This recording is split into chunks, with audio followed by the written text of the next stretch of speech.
Okay, so let's continue with this example. It's an example that uses a rectangle and then a box class that extends the rectangle class. Rectangle is a 2D object, two-dimensional object, the length and a width, or the box has, in addition to the length and the width, it also has a height, the third dimension. Okay, so if you were to print out, for example, height in a box, you might also want to consider printing out the length and the width. And from the superclass, how do you do that? You call super.print. So assuming these are methods in the box class, a print method in the box class, the subclass, you can refer to or call methods in the superclass just by saying super.dot.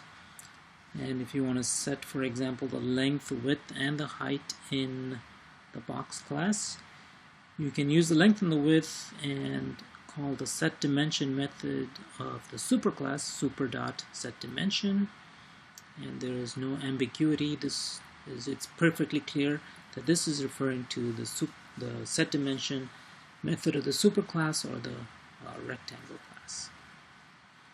You can also for example, get length and get width, assuming that superclass has a get length and a get width. You can call them directly without using super.getLength or super.getWidth. Can you use super? You sure can, but it doesn't make a difference because there is no getLength in the subclass. So if you call getLength, your subclass has inherited it from the superclass, and so you can call it directly without using super. I hope that makes sense. You definitely want to try some of these in code before we move on to more complicated things. When you define the constructors of the subclass, you can call the constructor of the superclass. If you do, it has to be the first statement of the constructor. So what that means is you cannot put the height equals 0 before you call the constructor of the superclass, which is what this is. So when you say super open close parentheses, you're calling the default constructor of the superclass. If you have a constructor that takes 2 parameters in the superclass, you can call that too by specifying the parameter list for the superclass constructor. So in either case, you have to have this statement that is super open close parentheses calling the constructor of the superclass has to be done first before you do any other statements in your constructor for box, the subclass. Similarly, here when you call this superclass, you have to do it before you say height is equal to h. If you reverse the order of these two statements, you'll get an error message. This is Java rules. Okay, so when you create a rectangle class, you can think of there being an object with a length and a width, and when you create a myBox object, which is a box object with 3 things, length, width, and height, you can think of the box object as containing within it a rectangle object. It's not exactly how it happens, but you can think of it like that. Conceptually, that works. You can think of the box object as having, in addition to all of the data members of the rectangle class, also it has its own height data member. So when you create objects, this is the picture you want in mind from this kind of an inheritance scheme. You have rectangle with the length and the width, box with the height. So here is your sort of rectangle object inside the box object. The rectangle object has the length and the width, you can think of it like that, and then the height comes with the box object. Okay, so you've probably seen this before, but there is a class named object, and directly or indirectly, it is a superclass of every class in Java. So when you say public class, for example, clock, it's completely equivalent to saying public class clock extends object. So if you say public class A, or even if it's not public, doesn't matter, but if you have, say, class A, and then you set up all of the data members and things inside that A, it implicitly extends the object class. So public members of the class object can be overridden or invoked by object of any class type. So typically we do that with toString. So if we use the toString that you get for free from the object class, it just prints out all this stuff with hash codes and stuff that you cannot really read, and so that's why we override the toString that we get from object and have it print out something that's easy to read. Okay, so let's move on to polymorphism. So Java allows us to treat an object of a subclass as an object of its superclass. So what does that mean? So when you say, let's say you have two classes, person and part-time employee, which extends person, then you can say person name.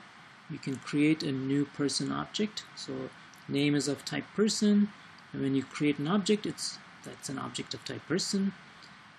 You can have employee be an instance of this part-time employee class, and when you create it, you can create that object as a part-time employee. So far we're not using polymorphism or anything, but here comes the place where you can use polymorphism. You can say something like this: nameRef, which is of type person, and then you can assign it the value or reference data type of type that is a subclass. So employee, the right hand side in this case is of type part-time employee, the left hand side is of type person. Ordinarily, if these were not related, you could not do this assignment statement. Everything from here to here would be fine, but this statement, nameRef is equal to employee, will only work if this class, part-time employee, is a subclass of the person class. If that relationship holds, then you can do this. Okay, so that's another way of saying a reference variable type of a superclass type can point to an object of its subclass. So a reference variable of a superclass type, like nameRef, can actually point to an object which is an object of a subclass. Employee is a subclass type object. Okay, so I hope that basic description of polymorphism works. As polymorphism is used all over. For the rest of the semester we'll use it just about every day. Just about every day we'll use some form of polymorphism. Now, is this assignment statement the only way you use it? No. Often it'll show up where you have an array of things, and remember, with arrays the rule is that everything in the array is of the same type. Well, polymorphism sort of gives us some more leeway. We can say that if you have an array of type A, everything in that array has to be of type A or its subclasses. That's what polymorphism gets us, and that comes in really handy for certain kinds of processing. Okay, so polymorphism is essentially the same as dynamic binding. This is also called late binding. So late binding or dynamic binding, or yet another term, is runtime binding. What does that mean? It means that the method that you end up executing is determined at execution time, not at compile time. Now, all of these terms like compile versus execution, what does that mean? It means when you write a program, when you write a program like this, and like this, for example, you say that b, lowercase b, is of type A, then you create a b object. When you call this print1 method or print2 method, are you calling the print1 method of the A class or the B class? Because it could be either one. And when is that determined? It's not determined when you write this program and when you save it, because as soon as you save a Java program, the compiler kicks in and generates the bytecode, which is what gets run. But even at compile time, it's not clear which of these classes these print methods come from. That will be determined completely at runtime. So when you actually run the program, that's when it's determined like which methods actually do get called. So you can see over here, sometimes it's B, sometimes it's A. Very interesting. So in this particular case, we say that since we use polymorphism here, in this, a lot of things, three of the methods actually come from A. Pretty interesting.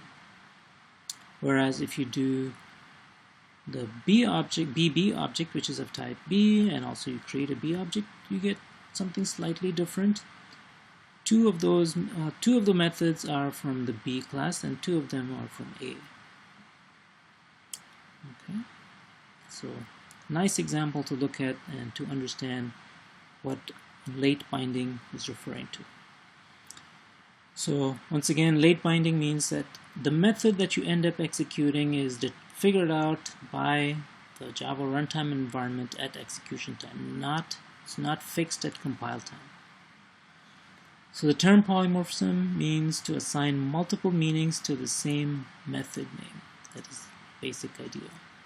Poly means many, morphism actually means shape, but in this context it means that you can have many meanings to the same method. In Java, polymorphism is implemented using late binding. Now, do you have to remember late binding, dynamic binding? It's nice to remember. It's one of those things that people ask you on interviews, job interviews. Can you explain what dynamic binding is? Where is it used? Or late binding or runtime binding? I do not typically put these things on quizzes, but I do expect you to know it and understand it because it's all over in the textbook. And you have to just understand what late binding means.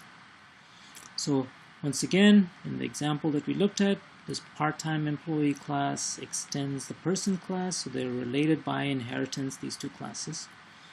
And so if you have a variable name of type person, the reference variable name or nameref, which we used earlier, can point to any object of the class person or any subclass, such as class part-time employee.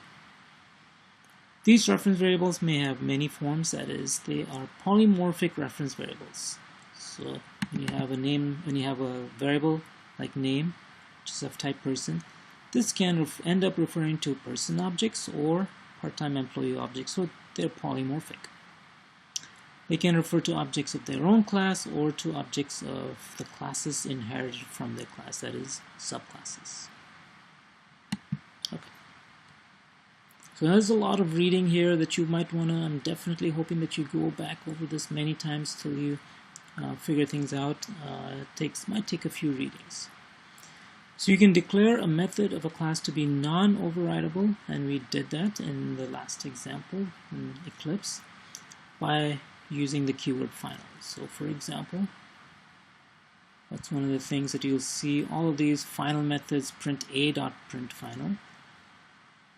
You just scroll up very slowly. Here's your print final method. It's declared to be final. And even if you try to override it here, you wouldn't be able to. You get an error message if you try to override print final inside B or any subclass of A. Okay. So final method cannot be overridden with a new definition in a subclass or a derived class. An entire class can be made final using the keyword final. So you have to say final class. And for example, the string class is a final class. So if you looked at the definition for a string, you would see public final class string. And so once a class is declared final, then no other class can be derived from this class. There's a lot of good reasons for doing this for strings, because there's a lot of things that you can get around, all these security things that we've put into string. If you're able to create a subclass, well, you could, by using polymorphism, you could make all kinds of security holes.